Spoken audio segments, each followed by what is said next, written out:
Hey everybody, I'm Nick Layton. And I'm Leah Bottima. And we're the hosts of Were You Raised by Wolves? Each week we try to make the world a kinder, nicer place. Well, that's the idea, at least. I mean, we try. Have you ever wondered what to do if you're ghosted? Or what to do when a friend asks you to borrow money? Or the proper way to eat Cheetos? You know, the big questions. So please find Were You Raised by Wolves wherever you listen.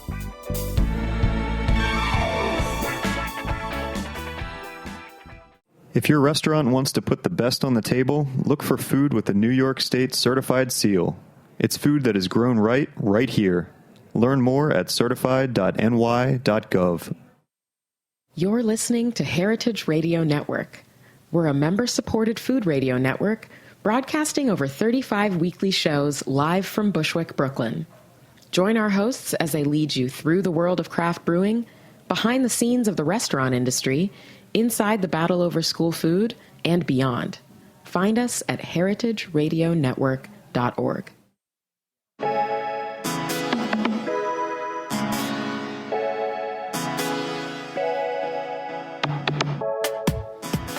Welcome to The Line. I'm your host, Eli Sussman, co-owner of Samisa Restaurant located in Williamsburg. We're kicking off 2017 with a whole bunch of fresh episodes here on Heritage Radio.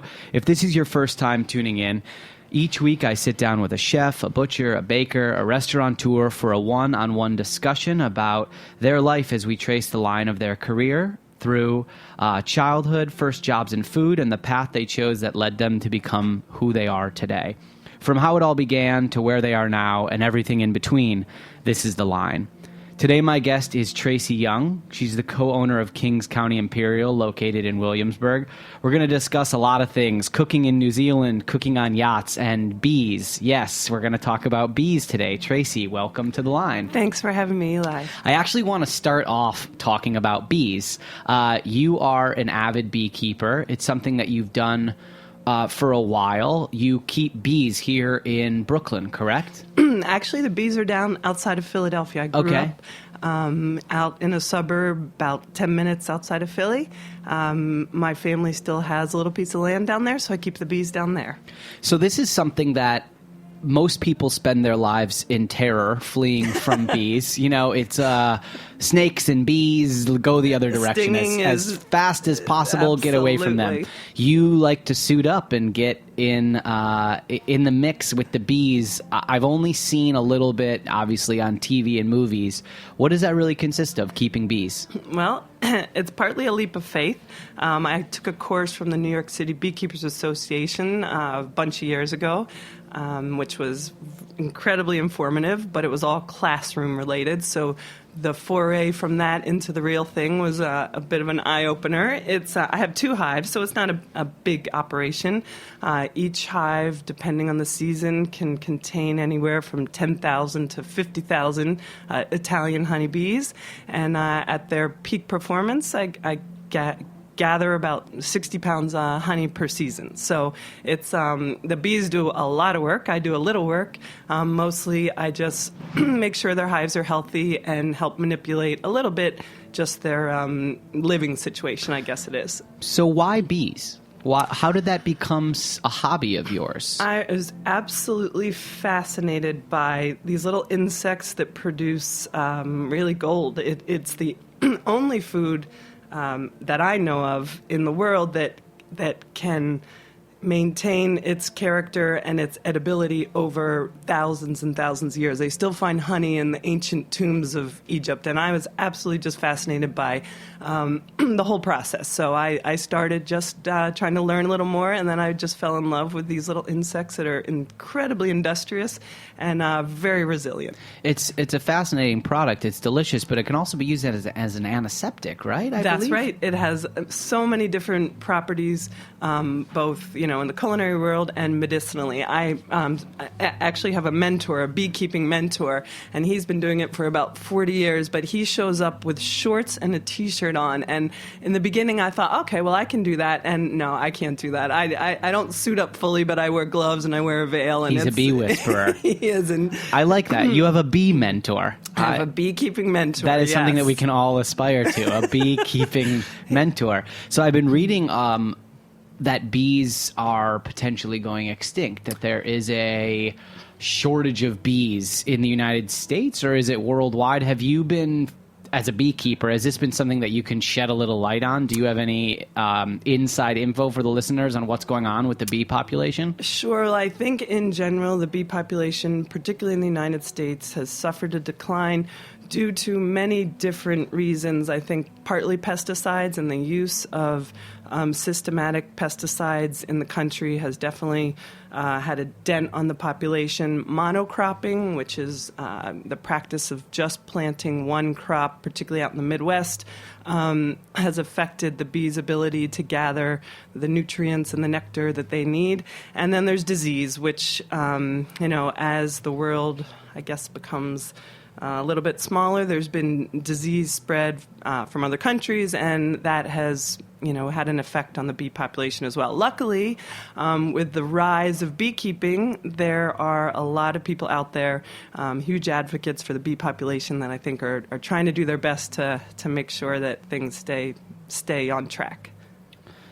I want to talk a little bit about your childhood and also stay focused on the outdoors. Yep. I know that you have been someone who's spent a huge amount of time outdoors. You've also done quite a bit of teaching outdoors through the, correct me, is it the National Outdoor Leadership Organization? Exactly right, National Outdoor Leadership School. And did you grow up someone who mom and dad kicked you out of the house and you had to spend all day outside? What is a childhood like of someone who grows up to be a chef and a restaurant owner and a beekeeper, but also someone who still to this day is spending time teaching about the outdoors? And also talk a little bit about the organization and what it does. You bet. So I grew up in a family in suburbia Philadelphia that, we were pretty run-of-the-mill from the surface, I guess. But underneath it all, my parents really endeavored to expose us to the outdoors and to the natural world. So, for instance, they would take us on canoeing trips on the weekends, and we would go camping, and my dad had a huge garden on a piece of property behind our home where he spent weekends.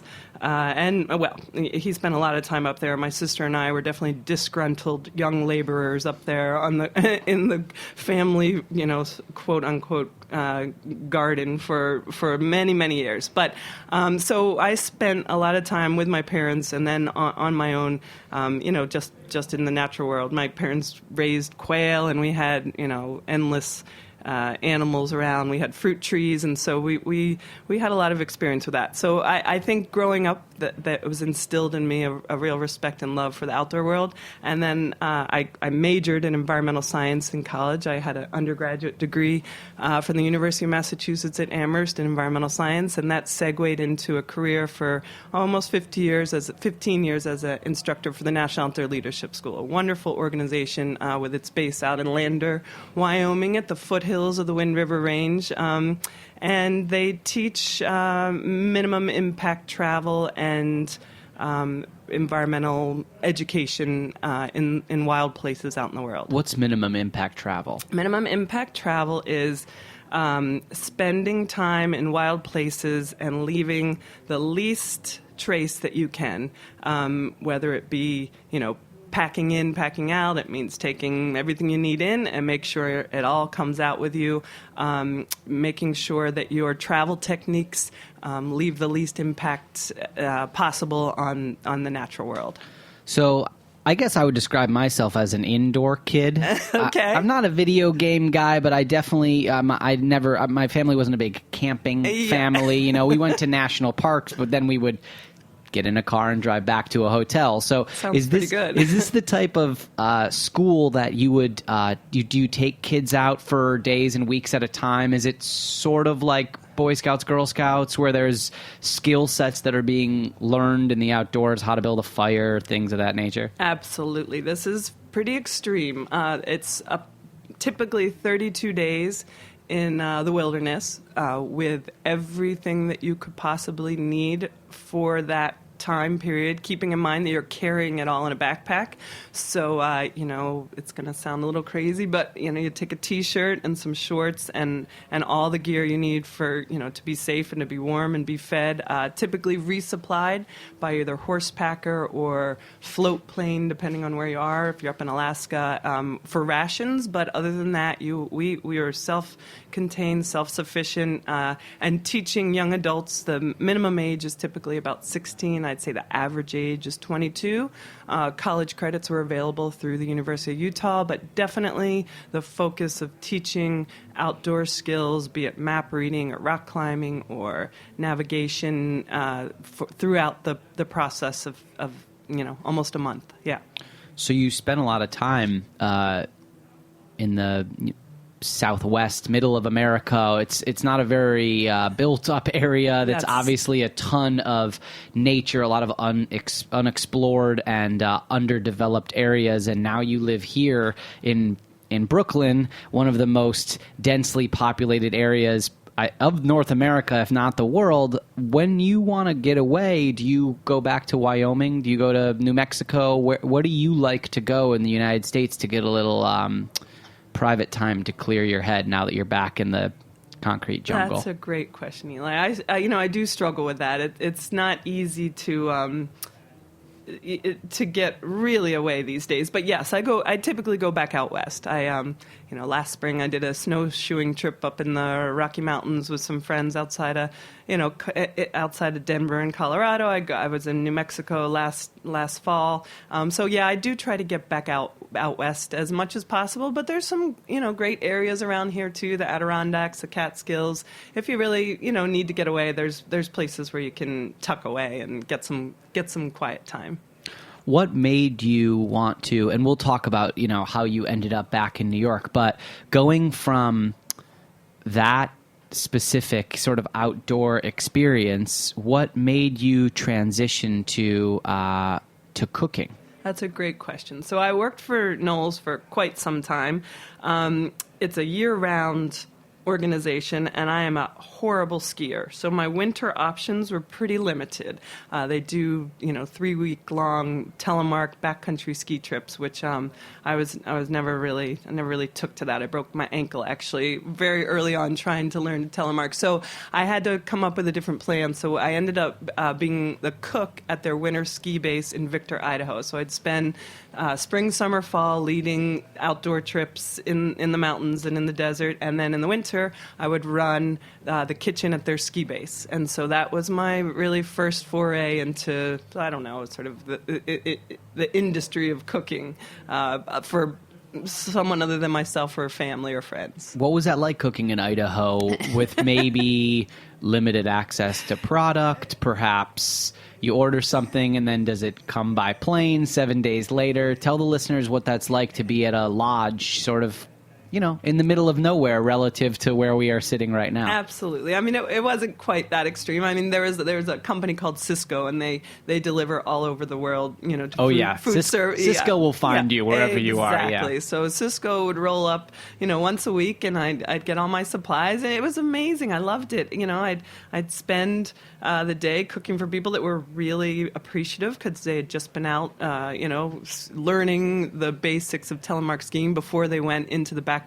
So they'd come back cold and hungry and tired, and they were happy to eat anything I could put on the plate. The best audience possible. Whatever you gave them was the most delicious thing they had ever had. Whether it was or wasn't, which I'm sure a lot of the time it wasn't always that amazing. But it was a great experience, and it inspired me to take that further. I went to culinary school a bunch of years later. Where did you go to culinary school? I went to culinary school at the New England Culinary Institute. That's in Montpelier, Vermont. A fabulous 2-year education that really, really accelerated my abilities, and set me up well for the industry. So you studied sustainability at Amherst. You went to culinary school.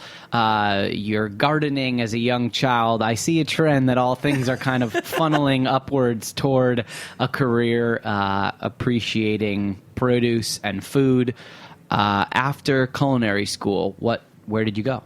After culinary school, I went out into the industry for a while. I I cooked in Philadelphia, where I grew up. I went to New Zealand, where a chef that had actually gone to New England Culinary, a Kiwi, had opened up a reputable restaurant. I went and fell in love with New Zealand. I spent a lot of time over the years over there, but and I spent time learning and garnering skills and the education I needed, hands-on education to move forward. So I spent a bunch of time, cooking in kitchens. Let's give New Zealand more than 1 second of sentence. I want to know, what was that transition like, moving from the United States to New Zealand? What type of restaurant was it? And I've never been to New Zealand, so if you can describe what it's like to live in New Zealand and be cooking there as a young adult right out of college.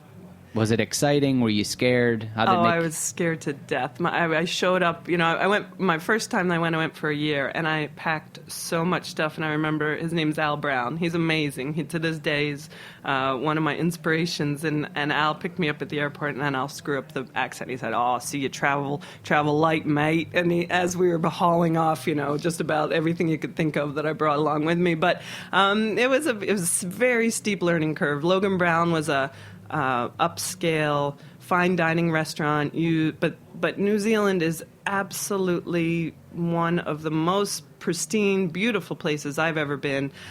They take a lot of care in their agricultural systems. There's a lot of wild fisheries and beautiful local produce that they use. And so my experience at Logan Brown really was an eye-opener into that area of, farm to table. And before it was probably even had, the term farm to table. So I spent a year. I screwed up a lot when I first arrived. I remember I arrived over Christmas, and I couldn't understand the accent really well at all. I was just, and the kitchen was loud, and it was busy, and I would get yelled at, and I would just remember Al saying, "Go get the fish spot, mate." And I was like, oh my God, I would run into the basement, and I'd look around, and I was like, I don't even know what he said, and I'd go back up, and I'd say, "What? The fish spot." And I was like, "The fish spot? What? Oh, what? Some kind of fish?" Anyway, finally I asked the dishwasher. He's like, "I think you call it the spatula." I'm like, "Oh, he needs a spatula." And it was pretty touch and go for a while there. But I fell in love with the restaurant. I fell in love with the country. I've been back probably 10 or 15 times over the course of my life, and I hope to keep going back. Great fly fishing territory. If you're into fly fishing, which I am, it's absolutely beautiful, pristine mountain waters. And what is the general cuisine like of New Zealand? Is there a national style of cuisine to any extent, or is it a blend of a lot of different cultures? I'd say they're probably, in modern times, still developing what New Zealand cuisine is. It's probably a lot like the English, where, for many years it didn't really have a great reputation of being innovative or fresh. But I would say a lot of seafood, because, the coastal waters are absolutely beautiful and clean, and, a lot of the Maori is the native culture, the native population, and there's some Maori influence. There's something called a hangi, which is a big hole you dig in the ground and you fill it with coals and you put a whole bunch of food in there and you bake it over time. And that sounds awesome. It's really cool. There's a lot of cool stuff. The wine country was amazing, so there's a lot of wonderful wines. And I'd say probably New Zealand cuisine is still developing, but not unlike American sort of farm to table. A lot of fresh local ingredients with clean, simple preparation. I'm here with Tracy Young. She's the co-owner of Kings County Imperial. We're going to take a quick break, and when we come back, we're going to talk about cooking on yachts. Let's do it.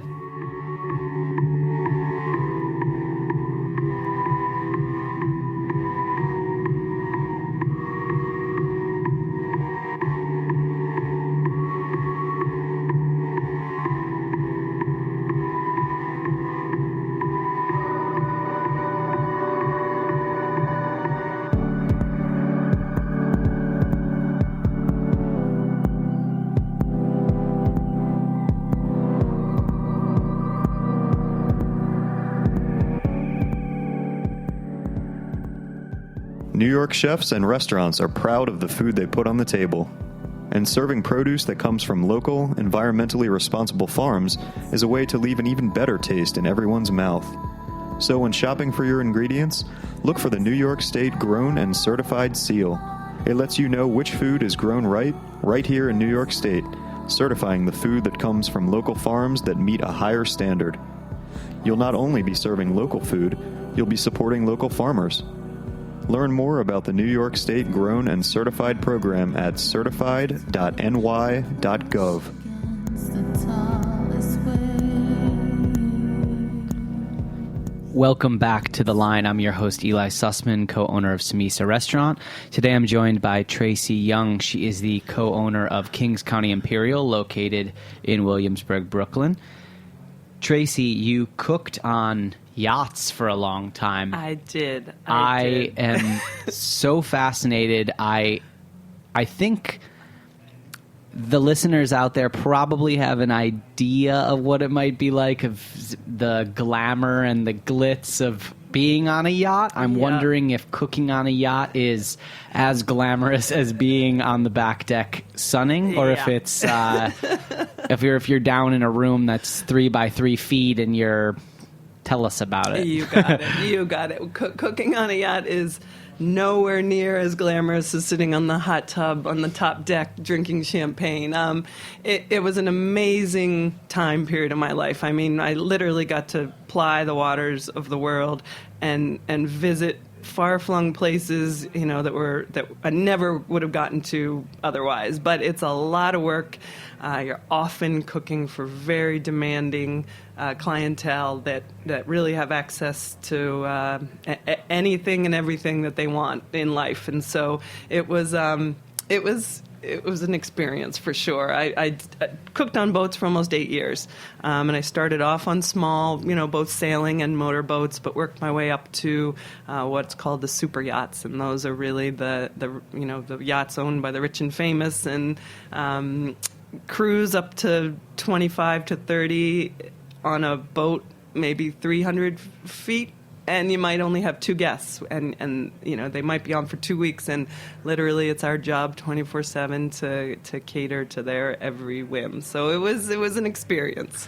I want to know how you let's focus on a super yacht, because Sure. that sounds fun. Let's talk about super yachts. So you've got whatever it might be, 20 people on there, guests on board. They're extremely wealthy. They're used to picking up the phone, ringing a bell, and saying, today I want waffles and strawberries. And, for lunch I want lobster, and my kid wants a grilled cheese. How do you just literally stock every single thing imaginable so that whatever they may ask for, you're capable of providing it? Or do you build menus? I don't understand how you source if you're out at sea. How does that work? Absolutely. That's a great question. It's a little of both. So typically before a trip, you end up in a port somewhere. Let's say we're in Italy and you're in Naples. There definitely would have been some legwork done beforehand with the guests or the PA of the guests with a general parameters of a menu. Because typically after you leave port, you go to, places where that you might be able to get the basics, but you certainly can't get some of the hard to find ingredients, and then with experience also you can a little bit anticipate what some needs might be that you couldn't get elsewhere. So I would do menu planning. We'd come up with general parameters. You'd stock the entire boat. I mean, there's walk-in freezers and walk-in refrigerators and dry storage, and so you do your best to stock up as best to your ability, and then a little bit of extra here and there, and then after that you just you might be on the island of Stromboli and they might want foie gras, and at that point you just have to say, I'm so sorry, it's just not available. So I'm curious, what's the most interesting place that you visited while you were cooking? And also, I want to know, what is the most elaborate thing that you had to prepare on the boat? Like, did you ever have to cook a huge multi-course dinner for lots and lots of people? Was there ever a time when things really went off the rails on the boat? Oh my gosh, there's many times when things went off the rails. Literally, you can imagine you're out at sea and might be crossing from island to island, which could be a passage of anywhere from a few days to a few hours. And gosh, let me think.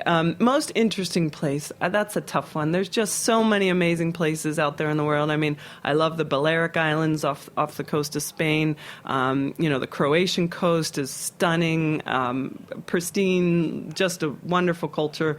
But yes, you'd be out in the middle of these places, and your guests might decide to fly in their closest 14 friends, and suddenly they want a 20-course dinner prepared, and we'd all scramble. And I had sous chefs, and on the big boats you have a crew chef and a sous chef, so you have a team, and you just have to keep a sense of humor. I often thought, particularly when I worked for Knowles, when the shit hit the fan, you were dealing with life and death situations, and that always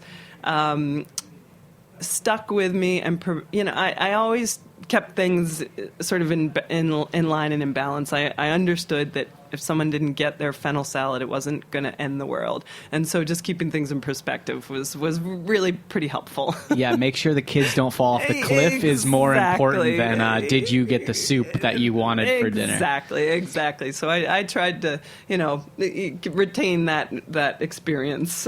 Do you ever have this moment when you were on a boat and you thought to yourself, wow, how did I get here? Or did that seem like a normal trajectory for you to end up cooking on a yacht? It's funny. I think almost daily, wow, in my life, how did I get here? Life is so random and so full of unexpected experiences. But many times I thought, how in the world did I go from working for Knowles, which really I would say, is one of the most environmentally responsible entities that could ever exist, to working on these super yachts where really gluttony and sort of ostentatious I don't know what the word is, experience is kind of at the forefront. So I thought that all the time. I really did. But they really are polar opposites. Absolutely polar opposites. You almost can't write it better that you were out in nature doing the most, the least carbon footprint possible behavior, and then you ended up on a super yacht sailing the seven seas cooking lobster for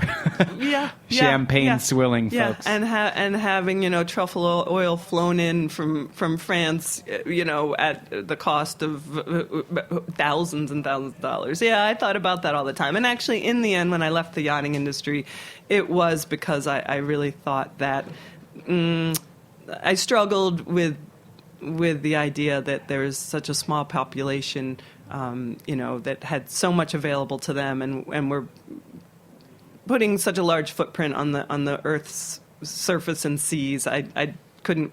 My conscience didn't allow it anymore. So, but I don't regret it. I have a lot of really dear friends all over the world that I keep in good touch with, that I worked on the boats with, and I felt lucky, for the experience, for sure. You've seen so much of the world through your travels. Through the ability to be on a boat means that today you're in one country and tomorrow you're in another country. It's given you the flexibility to, I hope, get off the boat and see a lot of different cultures and taste a lot of different food.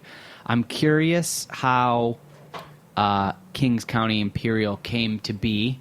I'd like you to talk a little bit about what style of restaurant it is and why you chose to open that type of restaurant. Was it informed by your travels? Is it a food that you love? Is it both? If you can talk a little bit about that. Absolutely. So when I was in culinary school, I got a job at a Chinese restaurant that was local to Montpelier. It was a Szechuan restaurant, and I got a job as their cold line cook. And that was my first, not my first, but my in my adult life, that was a very inspirational job and experience. So the chef there was a very creative and sort of eccentric cook, and I learned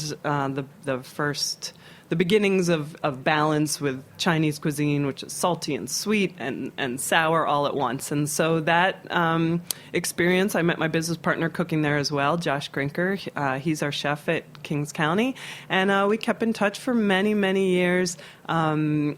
and opened another restaurant in Brooklyn way back in 2003 called Stone Park Cafe, which was new American, kind of modern cuisine.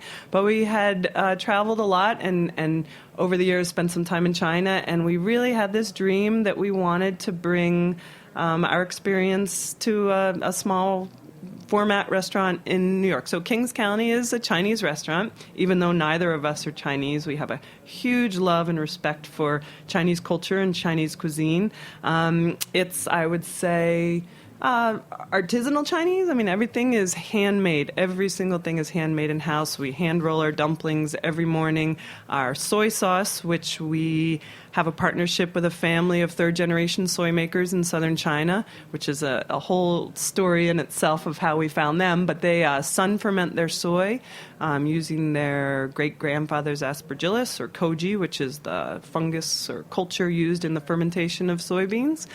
They sun ferment. There's no preservatives, no MSG. We bring that over by sea, and we cook just strictly using that soy sauce, and we have it on tap, which prevents the oxidation of the soy. So we have that on all of our tables.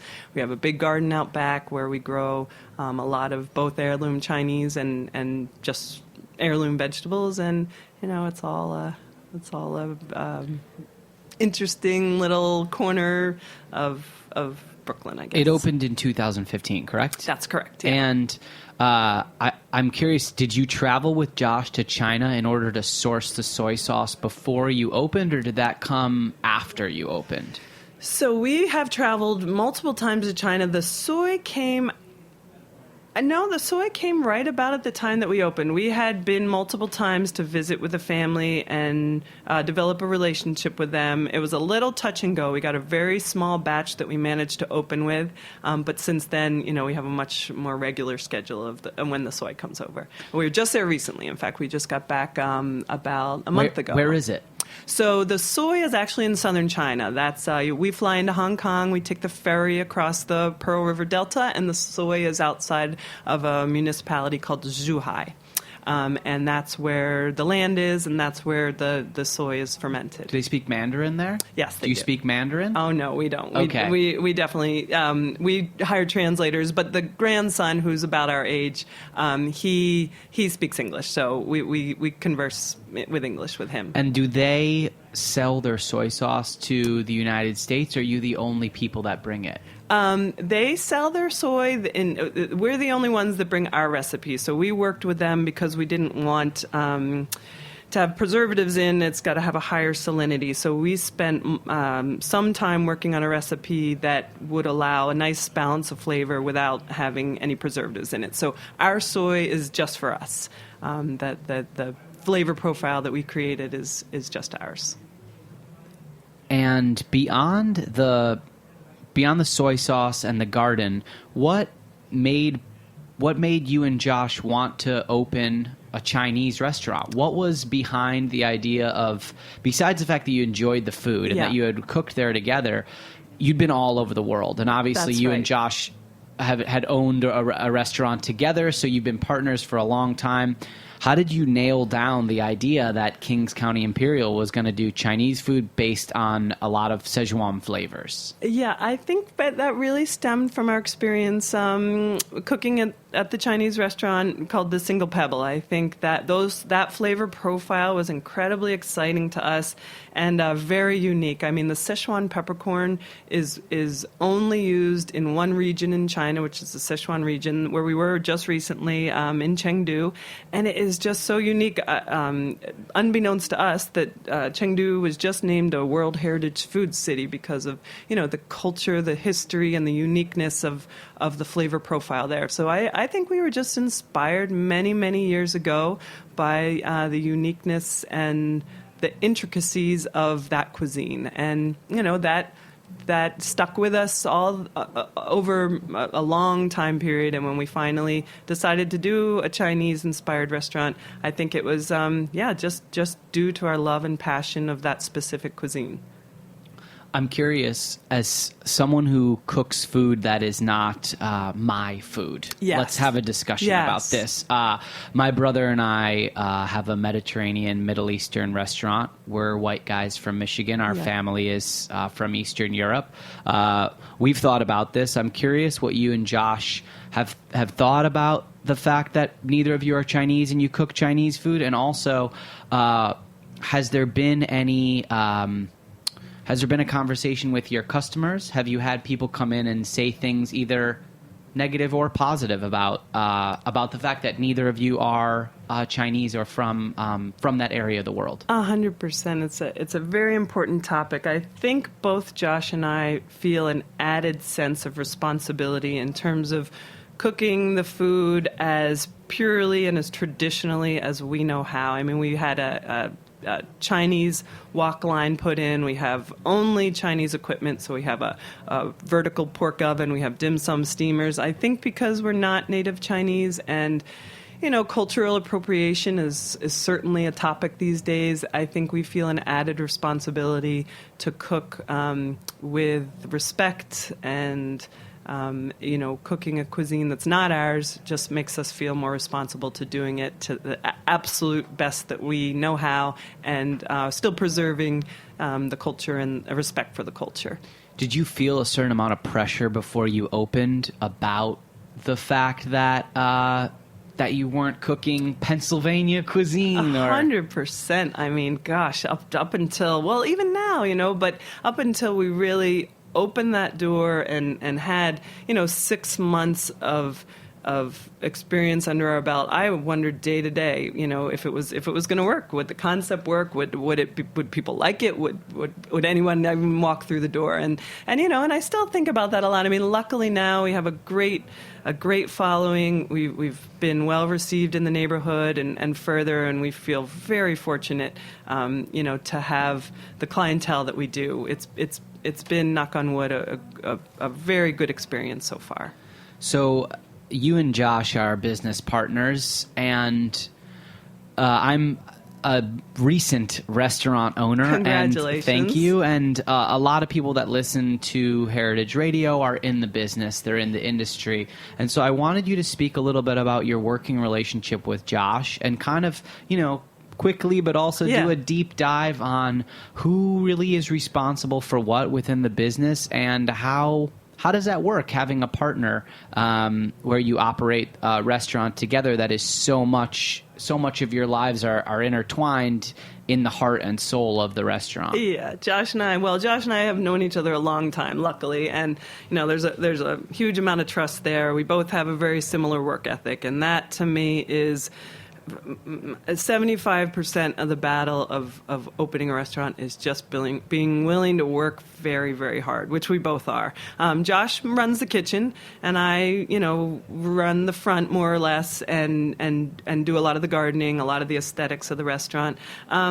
We collaborate a lot, though. We collaborate on recipes, on our vision, on, special events. We spend a lot of time, brainstorming with each other and being each other's sounding boards for how, we hope the restaurant will run.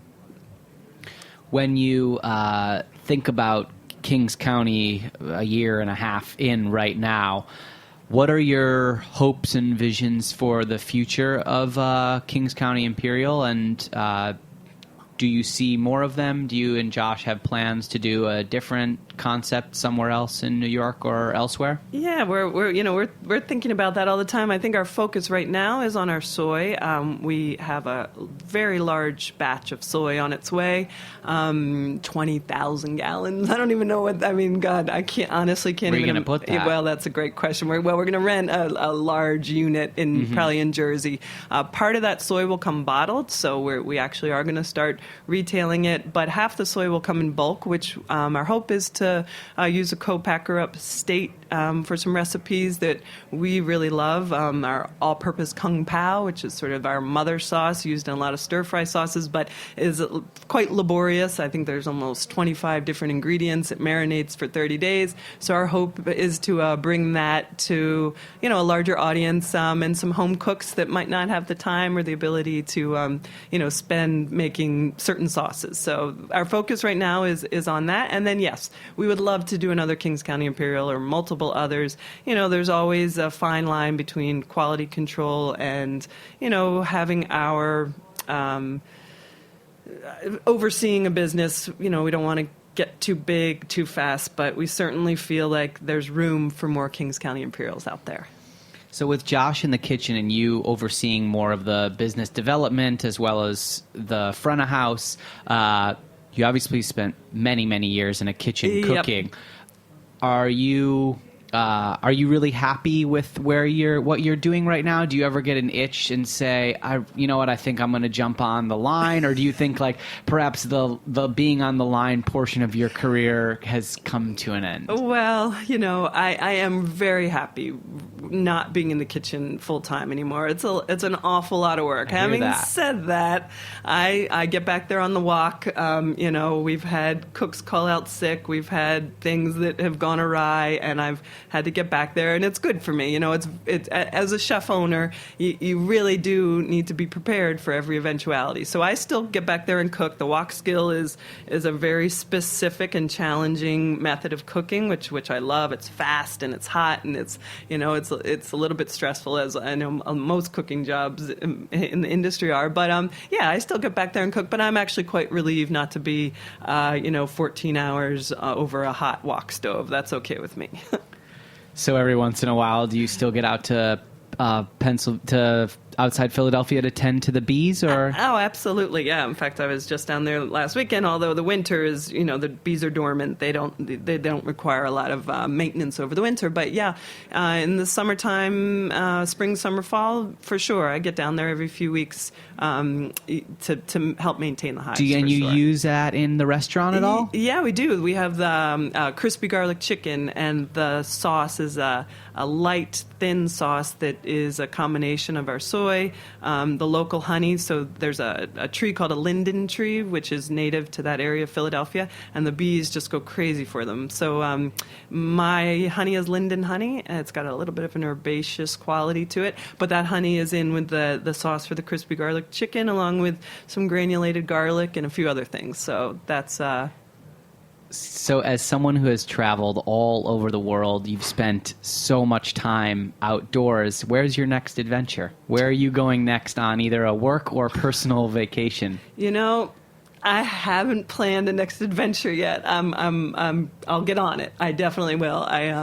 There's a million places I'd still love to go. I'd love to go down to Patagonia, Chile. There's a national park down there where you can do a loop of, I think it's a 10-day circuit called Tour del Pen, and I would love to get down there. But right now, I think we're still in the thick of it, and I don't have any real plans coming up.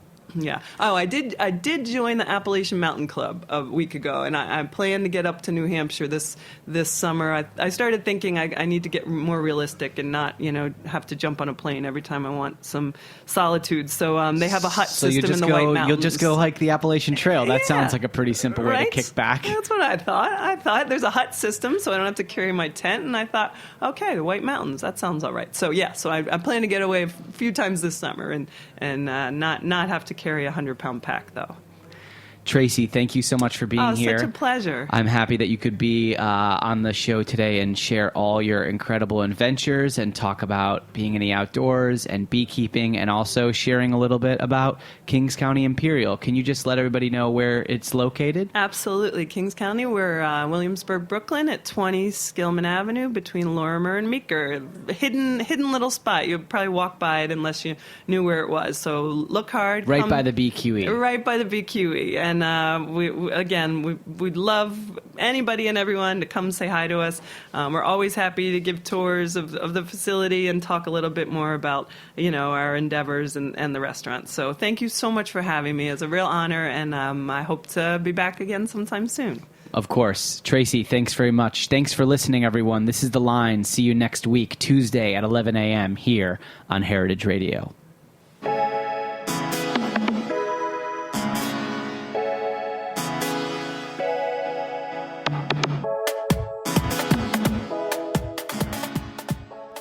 Thanks for listening to Heritage Radio Network, food radio supported by you. For our freshest content and to hear about exclusive events, subscribe to our newsletter. Enter your email at the bottom of our website, heritageradionetwork.org.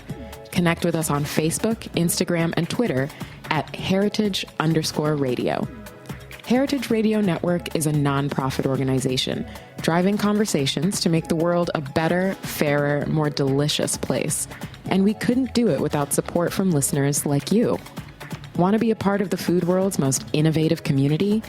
Rate the shows you like, tell your friends, and please join our community by becoming a member. Just click on the beating heart at the top right of our homepage. Thanks for listening.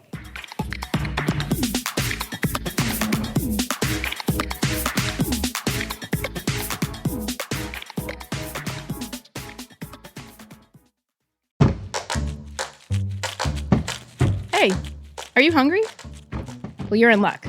Meat and 3 is back for season 16. I'm Taylor Early, and we've got a whole new batch of reporters I am so excited to introduce you to. Hi, I'm Elizabeth Fisher. Asha McElroy. Sam Girardi. Jessica Gingrich. Hannah from Wisconsin. I'm a swing dancing audio engineer. I am a future registered dietitian nutritionist. I'm from New York, and I love rice and beans. My favorite food of all time is a shrimp burrito. I love watermelon. We've also got a bonus podcast for you called Behind the Internship. 3 of our reporters will take you along to show how they develop stories for this very show, Meat and 3. Hi, I'm Danielle Flitter, a plant-based chef from Philadelphia, living in Mexico City. I'm Sophia Hooper. I'm a bartender based in Portland, Maine. My name is Addison Austin Liu. I am a chef and food journalist from Salt Lake City, Utah, and my favorite food is Peruvian. Rice and beans. Hand-drawn noodle soup. So tune in to enjoy a square meal for your ears. And I hope you saved a little room for dessert.